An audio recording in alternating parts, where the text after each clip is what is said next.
Vamos lá, então hoje vamos começar fazendo aí uma revisãozinha da prova, né? Falando sobre a prova. Caso tenha algumas dúvidas aí, podem comentar durante a leitura da prova. Primeira questão: o Brasil é um país que está em desenvolvimento e isso acaba influenciando diversos aspectos do país, entre eles o aspecto populacional. O Brasil vem apresentando uma transição demográfica importante nas últimas décadas, que tem, que tem levado a um aumento de uma determinada população. Qual é a população que deve um grande aumento, que teve um grande aumento nas últimas décadas? Resposta de população idosa.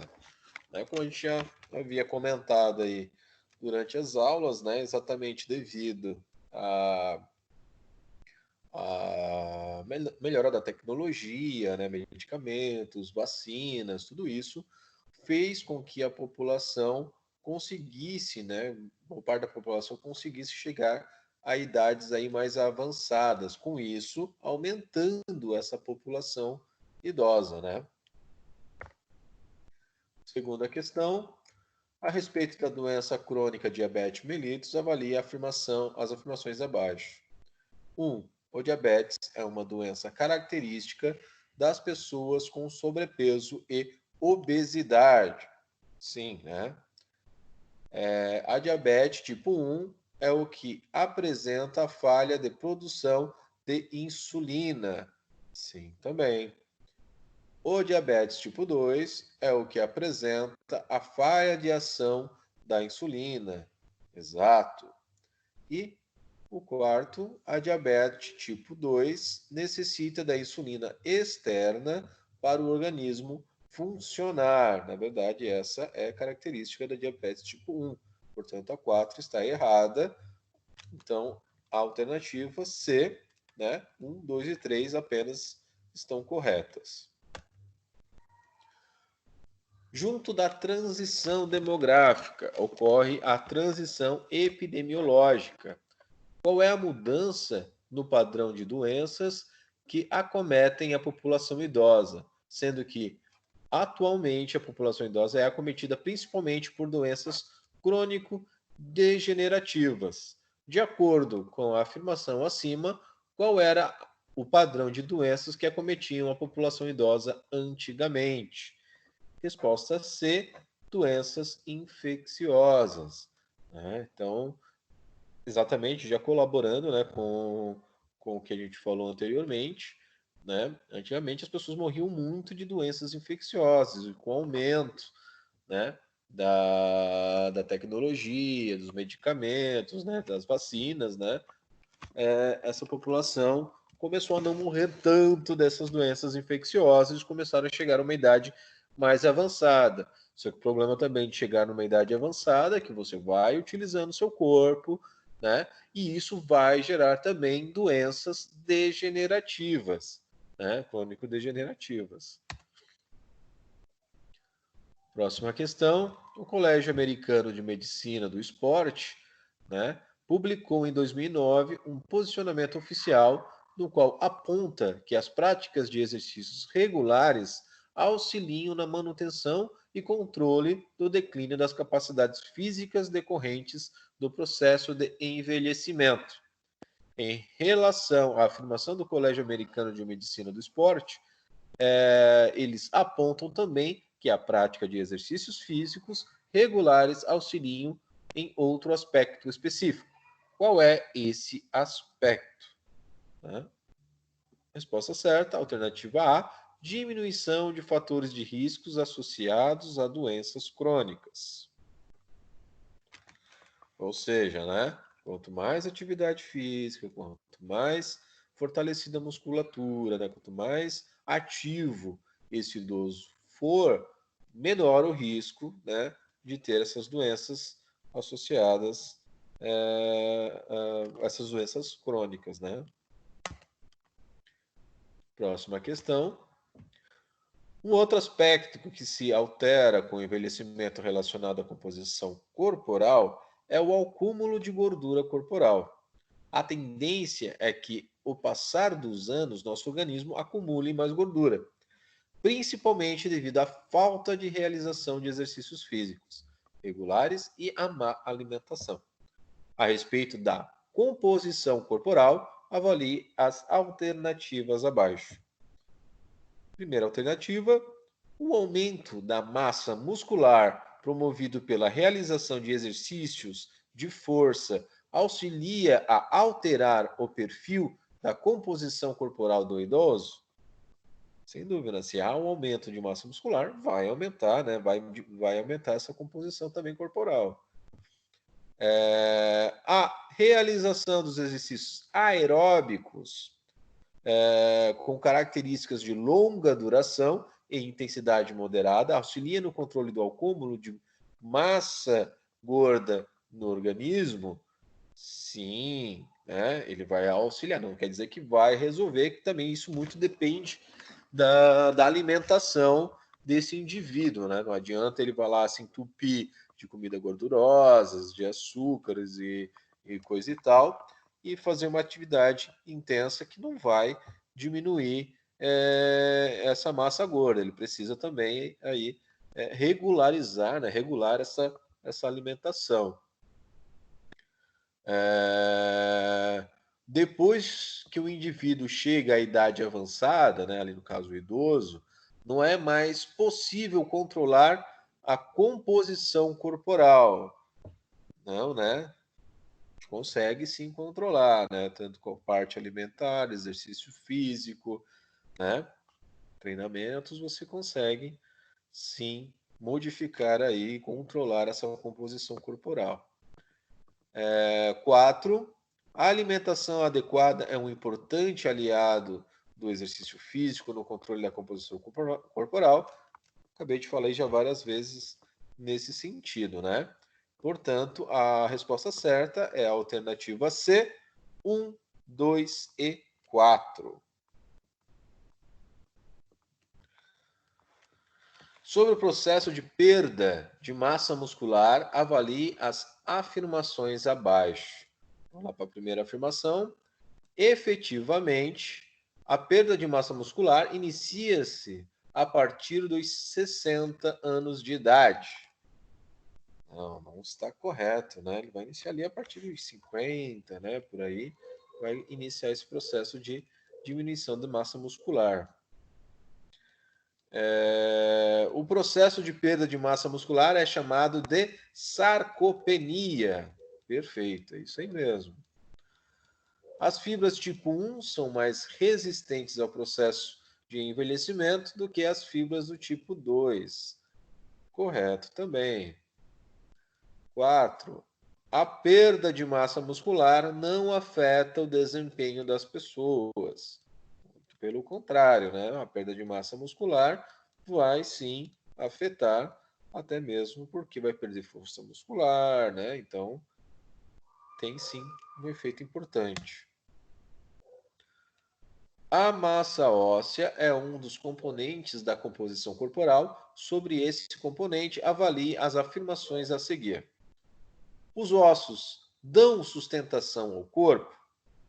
Dão, né? É uma das principais funções aí das estruturas ósseas. Os ossos são estruturas indestrutíveis?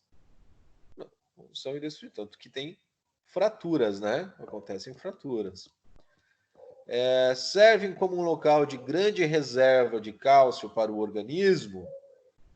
Sim, servem também de reserva de cálcio para o organismo.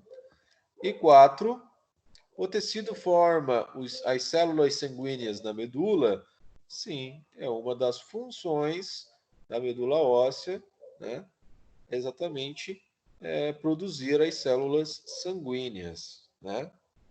Bem que os nossos ossos poderiam ser indestrutíveis, né, senhor? Bem que poderia, né? Eu já quebrei alguns aí. Se fosse, já ajudaria bastante. Sobre a capacidade cardiorrespiratória, avalie as afirmações a seguir. É representado é representada pelo consumo máximo de oxigênio. Sim. É influenciado apenas pela ação do sistema cardiorrespiratório.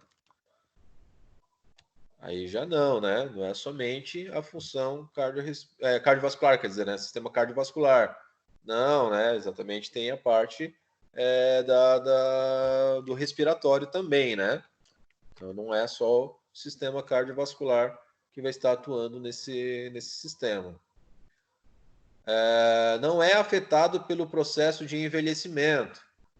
Tudo é afetado pelo processo de envelhecimento. Então, também a parte cardiorrespiratória. Tem participação nos sistemas cardiovascular e respiratório. Aí sim, né? Aí sim, também. Portanto, a resposta correta é 1 e 4, alternativa E. Mais uma questão aqui. A transição demográfica que ocorre na população, aumentando o número da população idosa, é decorrente dos avanços tecnológicos na área da saúde, e esses avanços contribuem para o fenômeno de transição epidemiológica, que nada mais é do que a mudança da característica que acometem a população, e nesse sentido, no caso da população idosa.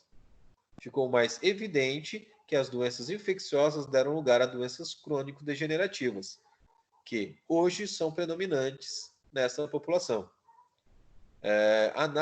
Analise as alternativas abaixo e escolha a que representa melhor a classificação de doenças crônico-degenerativas. Então temos ali a alternativa D como correta, né? Doenças multifatoriais que acometem um indivíduo e tem como característico o longo período de instalação da doença e, em muitos casos, apresentando a impossibilidade de cura. Né? Exatamente, podemos dar aí um exemplo clássico, né, que é a própria artrose, né, que é o processo degenerativo de uma articulação. Ela não vai ter cura, gastou. Porém, tem tratamentos, né? Você pode fazer um tratamento, fortalecimento que vai evitar que essa artrose aí aumente e fazendo com que ela seja o mais funcional possível, né? Diminuindo dor enfim. Outra questão aqui, avalie as asserções a seguir a respeito da interpretação dos testes realizados. Após a realização de atividades físicas e a posse dos resultados obtidos, deve-se seguir ao próximo passo no processo de avaliação física, que é analisar os dados para utilizá-los em uma prescrição de exercícios adequada. Para isso, é importante que ao analisar os dados, uma interpretação correta dos dados seja feita, porque os resultados apresentados pela população idosa não será o mesmo do que os resultados apresentados por um adulto jovem, e as comparações não podem ser feitas desta maneira, e sim por meio de comparações com as tabelas de referências para a idade correta e levando em consideração as características do indivíduo avaliado. A respeito das sessões acima, assinale a alternativa correta. Que é exatamente o que a gente conversou já bastante aí durante a aula sobre exatamente, né, as diferenças que a gente vai encontrar em atender aí um cliente idoso e um cliente jovem. A gente não tem como passar o mesmo tipo de exercício para ambas as partes, porque ambos, independente se for jovem ou adulto, vai ter as suas características diferentes. Então a avaliação, né, vai ser feita de forma diferente, já pensando nessas características, e a partir dessa avaliação é que a gente vai prescrever a avaliação e dos objetivos, né, desse indivíduo, é que a gente vai prescrever aí quais são os exercícios que vão chegar aí nos objetivos que a gente quer.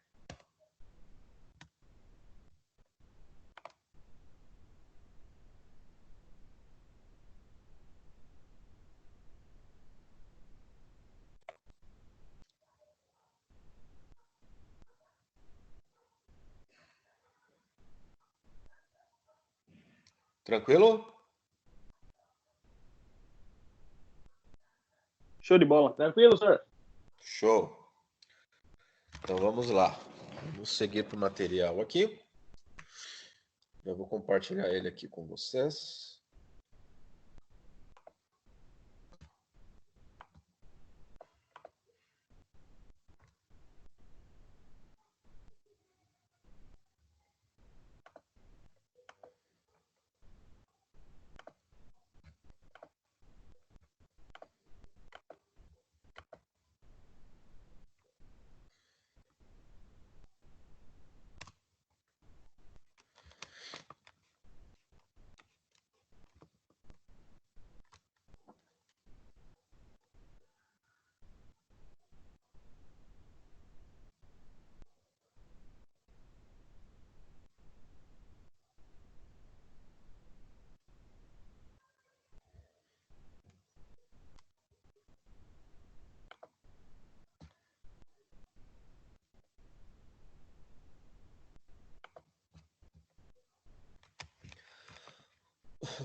Beleza.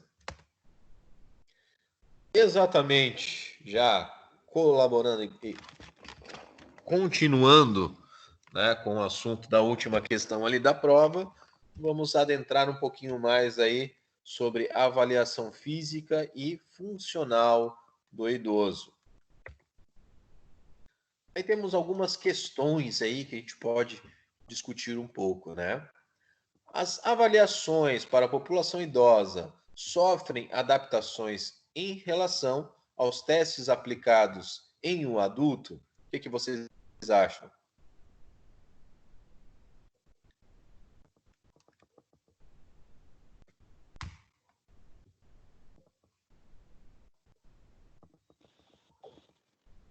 Avaliações, eu acho que as avaliações em si não, professor. Agora, as prescrições dos exercícios a gente tem que mudar de acordo com a necessidade e as restrições de cada aluno.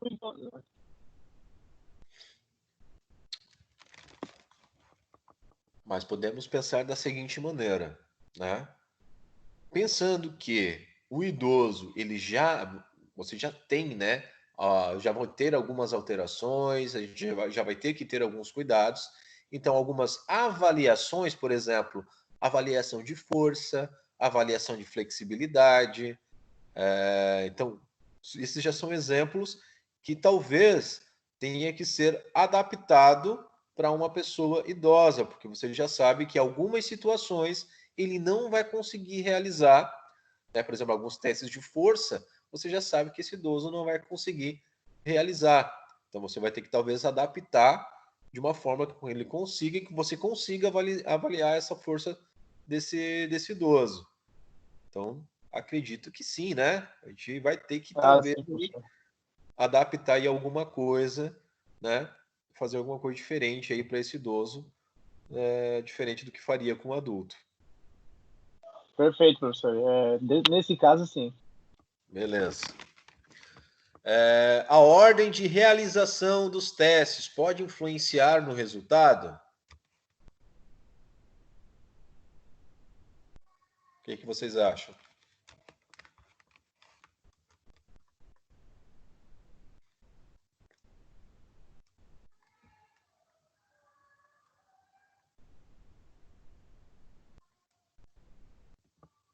Professor, eu acho que, até pelo que eu aprendi até hoje, acho que não se deve fazer um teste de, de coordenação após um teste de força, ou um teste de flexibilidade após um teste de força. Acho que pode dar uma alteraçãozinha no resultado.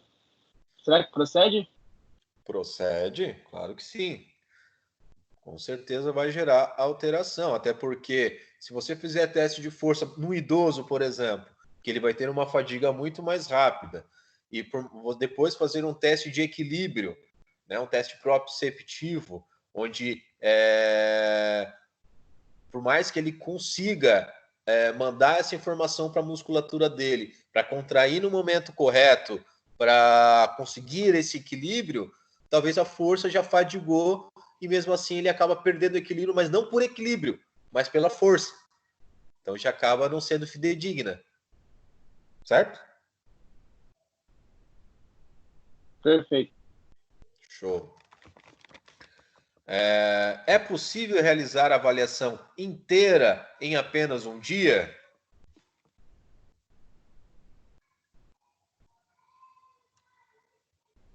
O que vocês acham?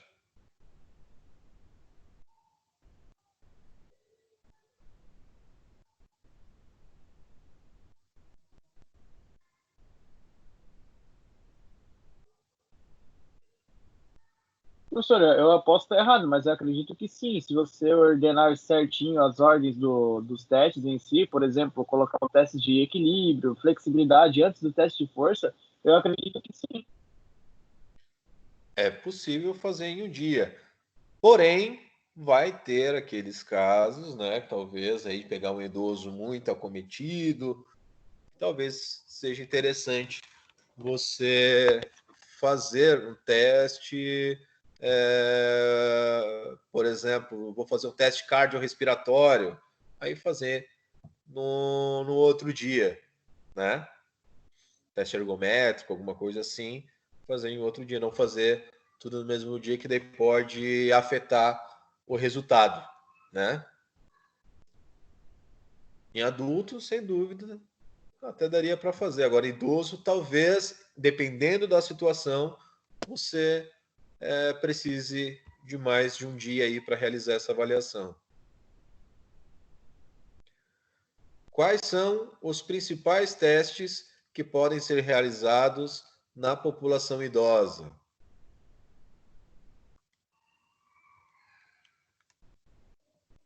Vocês sabem?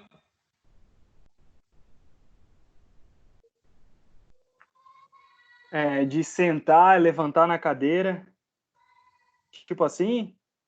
Não, quais são os testes que a gente vai estar fazendo aí com o idoso, para a gente conseguir aí identificar aí algumas alterações, talvez, ou alguns cuidados que a gente precisa ter, né? Ou até exatamente, e até principalmente, traçar os nossos objetivos.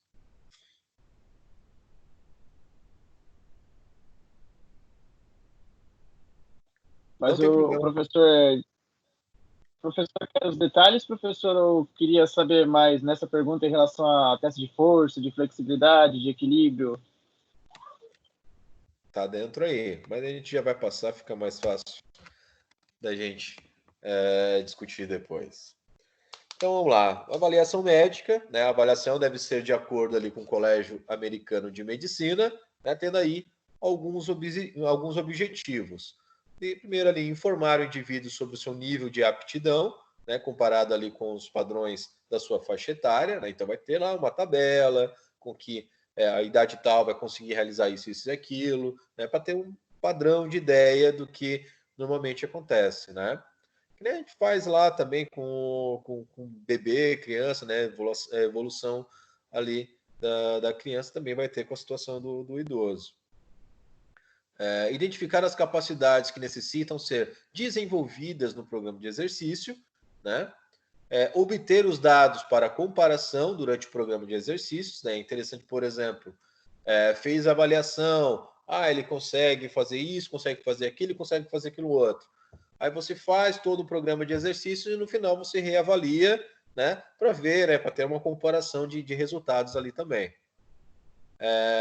Motivar o indivíduo, apresentando ali os resultados positivos. Por exemplo, você fez esse processo ali de comparação, você vai conseguir dar um feedback para o seu cliente ali, para o seu aluno, das coisas que ele melhorou. Porque às vezes o que acontece é que, como é muito, principalmente com o idoso, é muito gradativo, ele acaba não enxergando uma melhora assim significativa, né? Na força, na flexibilidade, alguma coisa nesse sentido. E depois, mas você apresentando esses dados para ele, daí ele fala, realmente, eu melhorei isso, realmente, não sei o quê. Aí você consegue trazer esse feedback para ele, o que com certeza vai motivá-lo, né? E identificar os casos de risco e necessidades especiais para a prática de exercício. Aí, no caso, né, por exemplo, a anamnese, você vai estar lá verificando se já tem algum histórico de doença cardíaca, né, ou se já teve algum problema de saúde, alguma coisa nesse sentido, para já incluir esse aluno aí num fator de risco, onde você vai ter que ter aí uma atenção especial, um cuidado especial devido a essa circunstância. Aí os primeiros objetivos da avaliação física, né, vai ter como objetivo ali investigar ali as possíveis doenças, né, as atuais, né, que ele já tem ali, como eu falei, né, ou também se já teve anteriormente, né, porque isso pode ser uma informação importante para que talvez você mude aí o seu plano de exercício, né? Avaliar os usos dos medicamentos, né? Talvez o medicamento já dê uma ideia do que está acontecendo com ele, que às vezes até ele mesmo não consegue te informar direito, talvez o medicamento, sabendo qual é o medicamento, você já sabe o que pode estar acontecendo com ele, né? Sabendo quais são os efeitos, né, que esses medicamentos podem gerar, por exemplo, medicamento de pressão alta, que às vezes pode, né, do nada dar uma queda de pressão e esse paciente pode ter aí quedas, né? Então você tem que tomar cuidado com isso, sabendo que alguns exercícios pode perder o equilíbrio, alguma coisa nesse sentido também. Então você tentar fazer os exercícios de forma mais segura possível, evitando aí acidentes, né? E chegamos aí então à sequência, né? A proposta sequência ali de avaliações. E o que a gente pode realmente avaliar aí nessa população, né? Primeiro a gente começa ali com um questionário, né, que é a anamnese, onde a gente vai estar lá querendo saber quais são os hábitos de vida, nível de aptidão física, risco de cardiopatias, ou seja, perguntar se já teve alguma história, se tem história na família, vai perguntar, né, se tem alguma dificuldade no seu dia a dia, né, nas suas AVDs, né, vai falar, não consigo pentear o cabelo direito porque me dói as costas, me dói o ombro, alguma coisa assim nesse sentido. Então você vai anotando tudo ali, o que ele consegue, o que não consegue fazer. Aí temos depois ali os fisiológicos, né? Que daí você vai estar avaliando ali pressão arterial, frequência cardíaca de repouso, talvez, né, se tiver algum problema de diabetes, alguma coisa nesse sentido, né? Normalmente essas pessoas que têm problema de diabetes vai ter ali o seu próprio aparelhinho, então ele vai te informar ali qual é a glicemia dele no momento, né? Colesterol, triglicerídeos, isso aí também é pedido periodicamente, talvez, se tiver algum problema nesse sentido, né? Para te deixar seguro de poder fazer uma atividade física com essa pessoa sem que ela tenha problemas mais sérios aí durante a aula, né?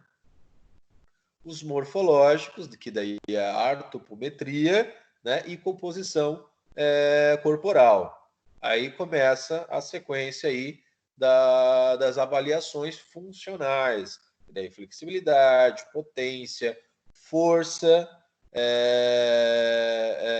resistência e cardiorrespiratória, né?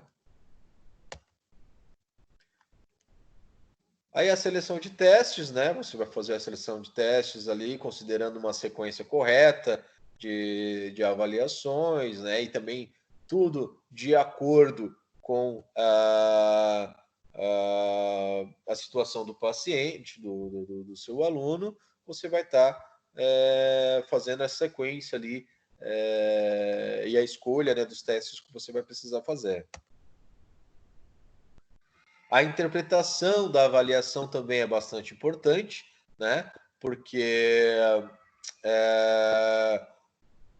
pode acontecer situações que possam indicar alguma coisa, mas, porém, se ele tiver algum problema já pré-existente, algum tipo de lesão, o teste pode dar um teste ruim, porém você sabe que é por causa daquela lesão que ele teve, né? Não é por um processo do envelhecimento em si, né? Então, você tem que saber também interpretar quais são os resultados, se isso aí é um resultado real ou se é algum problema que ele já tem ou que já teve e que por isso ele não está conseguindo realizar daquela forma.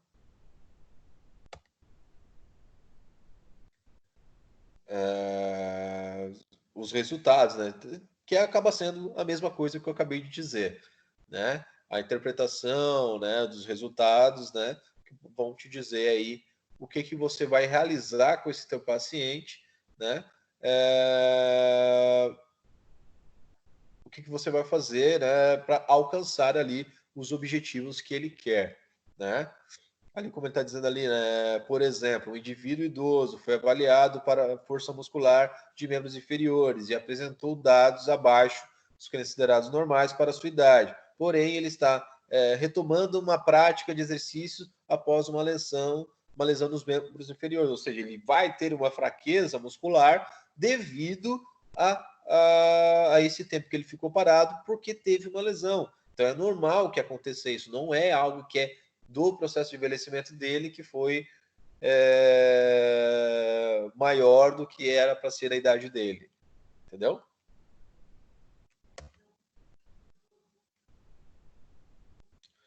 Que com relação ao Colégio Americano de Medicina do Esporte, né, que indica que indivíduos classificados como baixo risco não necessitariam aí de uma avaliação médica, né, de uma prescrição médica para realizar exercícios. Já os indivíduos classificados como risco moderado e grave nem se fala, né, necessitam aí de uma avaliação médica para a realização de testes de esforço, por exemplo, né, alguma coisa nesse sentido, para garantir, né, que ele vai conseguir realizar essas atividades físicas aí sem gerar um prejuízo maior aí ou até mesmo, né, um óbito, o que é totalmente indesejável.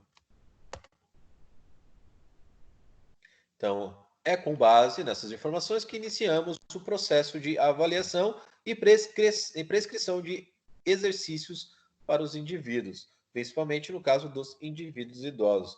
Portanto, precisamos fazer uma avaliação bem feita, bem completa, né? Exatamente. E isso também é um diferencial, né? Diferencial no mercado de trabalho, porque eu posso falar por experiência própria, que já fui em várias academias, por exemplo, e nenhuma academia me incentivou, né, a fazer uma avaliação, né, uma avaliação física, a fazer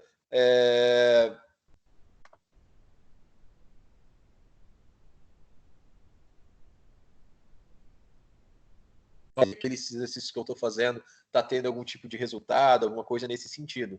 E sem dúvida isso é um baita de um diferencial, né? Não é somente não vejo somente o cliente que tem que correr atrás, se eu quero saber, se eu quero fazer uma avaliação, não. Isso tem que ser uma coisa que, né, que o profissional que tem que ir até o cliente e falar, pô, seria interessante fazer uma avaliação anterior para ver, até para ver quais são as suas dificuldades, né? E quais são os pontos que a gente precisa melhorar, que precisa resolver, coisa e tal, para a gente poder prescrever um tipo de exercício específico para você, para alcançar os objetivos que você quer. Então, olha, só quanto que isso vai agregar para esse cliente, como ele vai ficar até mais motivado a fazer, porque ele vai querer ver o resultado depois, né? Ele vai ficar empolgado para poder ver o resultado. Ah, pô, melhorei nisso, aumentei nisso, a minha força aumentou para isso, não sei o quê. Então, é interessante, né? E o ser humano é dessa forma. O ser humano, ele só vai fazer alguma coisa se ele ganhar alguma coisa com isso. Ele precisa ter um prêmio final, né? Ninguém vai fazer, por exemplo, academia simplesmente pelo fato de não, eu tenho que fazer. Ele quer ganhar alguma coisa, ou quer ficar mais magro, ou quer ter uma saúde melhor, ou tá com a saúde totalmente arrebentada, o médico falou, ou você faz atividade física ou você morre. Então tem alguma motivação dentro disso, né? E se você chegar lá e fazer uma propaganda do seu trabalho, porque o trabalho do educador físico não é somente chegar lá, chegou a pessoa, beleza, vamos para o aparelho aí, e beleza, faz assim, faz ali. Não, é muito mais complexo que isso, né? Você precisa fazer uma avaliação, saber quais são as dificuldades, quais são os problemas, quais são as restrições daquele cliente, daquele aluno, e através daí e dos objetivos dele, né? Obviamente, eu quero emagrecer, eu quero ficar mais forte, eu quero ficar mais definido, eu quero conseguir me movimentar com mais facilidade, né? Quero ganhar flexibilidade. Então, a partir desses objetivos do que ele quer e também dos apresentados pela sua avaliação, é que você vai saber exatamente o que fazer com ele, né? E que, sem dúvida, tendo todas essas informações, a tua prescrição de exercício vai ser muito mais focada naquele indivíduo, né? E, sem dúvida, os resultados vão ser muito melhores, certo? Porque cada um vai ter um resultado, vai ter uma percepção e vai ter um resultado diferente do outro, porque cada corpo é um corpo diferente, né? Não é se eu prescrever, por exemplo, um ciclo ali de exercícios para uma pessoa e deu resultado para caramba, aumentou massa muscular, aumentou tudo ali, que aquele mesmo exercício vai funcionar com outra pessoa que não tem a mesma composição corporal, a mesma resposta muscular que aquele outro indivíduo. Então, tem que ser realmente algo individualizado, né? Eu sei que talvez em academias grandes, que a gente vê aí também uma certa exploração aí de alguns donos de academias gigantes que colocam lá, às vezes, a gente vê academia cheia e tem 2, 3 instrutores no máximo, que não tem como você fazer realmente algo individualizado nesse sentido. Mas, né, o interessante seria isso, que você pudesse conseguir fazer uma avaliação completa com cada indivíduo e fazer aí um resultado muito mais interessante. Obviamente, fazendo uma avaliação inicial, fazendo e protocolando aí talvez periodicamente reavaliações, até exatamente para dar para esse seu aluno um feedback de que se está melhorando ou não, né? Então seria bastante interessante. O que vocês acham disso aí?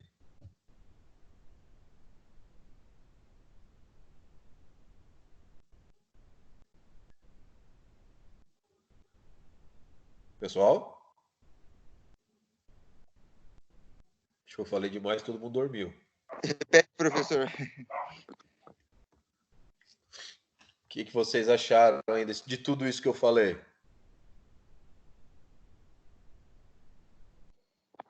Eu acho, na minha opinião, que, por exemplo, sobre a avaliação ali, eu acho que, igual o professor falou, é muito raro nas academias, né, acontecer isso, de ter um incentivo, e eu acho que é super importante, justamente igual o professor falou, para ver o resultado, né, para tu ver a evolução. E até eu tenho uma dúvida nisso, professor.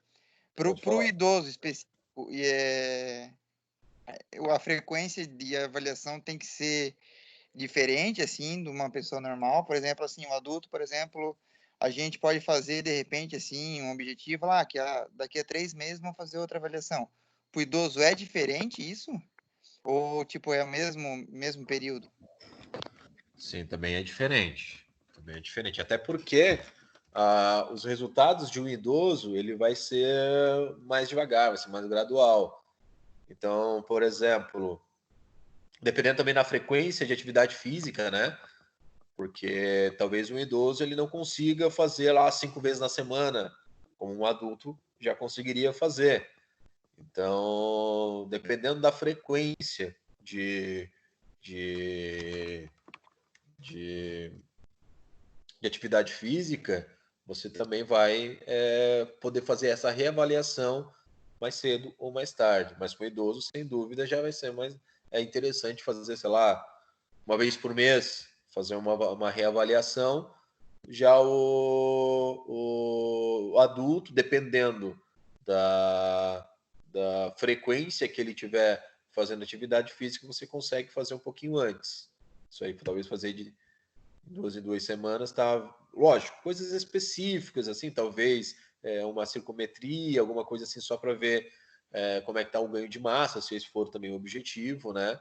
Para estar podendo mostrar esse feedback para ele, até porque o adulto, por exemplo, que quer ganhar massa muscular, ele vai estar querendo ver resultado o mais rápido possível, né? E o cara que está treinando em alto nível, ele vai ter resultados aí em 2 semanas, sem dúvida, indicando que está aumentando ou não alguma coisa, né?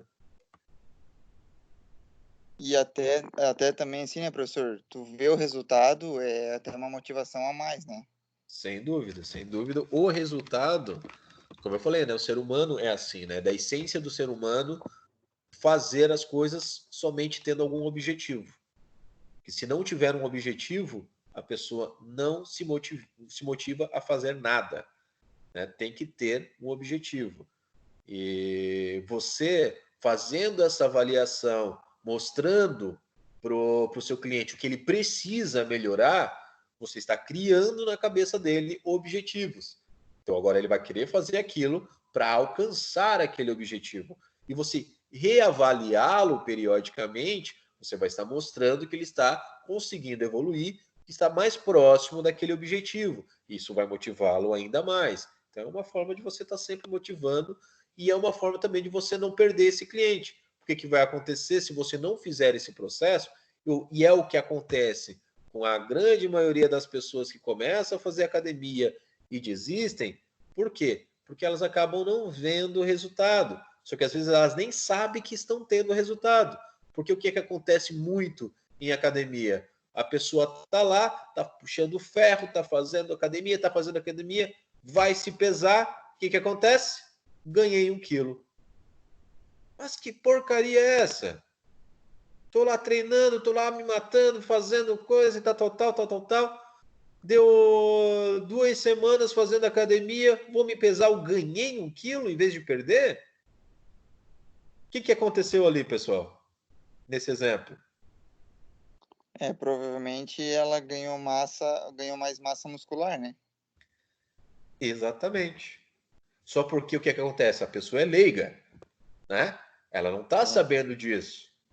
Aí o que acontece? Ela ganhou massa muscular pesa mais, né? E também a gente não sabe também se existe se essa pessoa está fazendo alguma restrição alimentar, né? Fazendo algum acompanhamento alimentar, né? O que pode ter acontecido é que a massa dela aumentou e por isso sim aumentou o peso, mas não significa que não teve resultado. Entendeu? Aí o que poderia fazer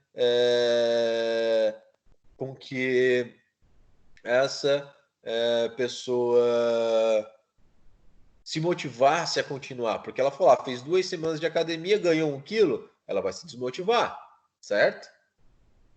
Porque ninguém, ainda mais uma pessoa que está com o objetivo lá de ficar bem, de emagrecer, ganhar massa muscular, ela vai querer ver isso na balança também. Né? Aí nesse caso, né, a gente tem que mostrar, nós até como educadores físicos, né, puxando para o nosso lado, a gente tem que mostrar isso para o cliente ali, ou para a pessoa que a gente está dando treinamento, que por que de repente ela ganhou peso, ou mesmo que ela não ganhou, manteve o mesmo, que ela trocou, de repente, uma massa magra pela uma massa, né, trocou a gordura pela massa magra. E tentar mostrar isso, mas aí para isso tem que ter as avaliações e tem que também ter o conhecimento, né? Porque, igual o professor Exatamente. falou, as pessoas às vezes são leigas e não, eu quero ir lá fazer academia e perder peso, eu quero emagrecer, mas às vezes não é só emagrecer, trocar a gordura pela massa magra já vale muito mais, às vezes, até do que emagrecer só em si, né? Sem dúvida, sem dúvida. Por exemplo, um exemplo clássico de academia também que acontece é a pessoa tá lá, tá com pâncreas ali avantageado, né? Ali com abdômen protuso, para falar mais bonitinho. Ou seja, tá com uma barriga de chope, né? Aí foi para academia, fez um monte de abdominal, tá lá 3 semanas, 4 semanas fazendo abdominal direto. Só porque não mudou o seu hábito alimentar. Aí vai fazer lá, vai medir a circunferência abdominal. Qual é o resultado? Aumentou a barriga. Aí a pessoa fica o quê, né? Desmotivada. O que aconteceu de novo? Aí, a mesma situação, né? Já é comprovado que a abdominal não faz você perder barriga. O que faz você perder barriga é fechar a boca, né?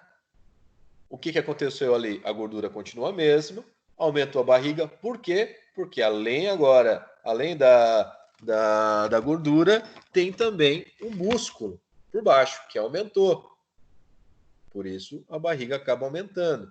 Para a pessoa perder barriga, além da atividade física, sem dúvida, precisa ter uma educação alimentar, né? Uma reeducação alimentar. Uma tem que sempre estar unido aí com a outra, para ter aí uma vida saudável e melhores resultados, tanto para o emagrecimento, quanto também para o ganho de massa muscular. Porque não tem como ganhar massa muscular se você não tem os nutrientes necessários para o mesmo. Beleza? Beleza. Eu mesmo é um exemplo disso, que eu voltei para academia hoje e fui me pesar na balança lá, que eu sempre me peso lá na academia, e já levei um susto, né? Um mesinho em casa e eu perdi 3 quilos. Perdeu ainda. Ainda sorte que perdeu. Não, mas por que eu perdi esses 3 quilos? Foram 3 quilos de massa magra que eu perdi. Esse que era o problema. Agora vou ter que correr atrás do prejuízo para ganhar de novo. Eu percebi que meus braços afinaram, o ombro diminuiu. Assim, só não imaginei que ia ser tanta diferença assim, né? Que 3 quilos de massa é bastante coisa, né? Então, vou ter que correr atrás do prejuízo agora. Deixa eu parar aqui a gravação.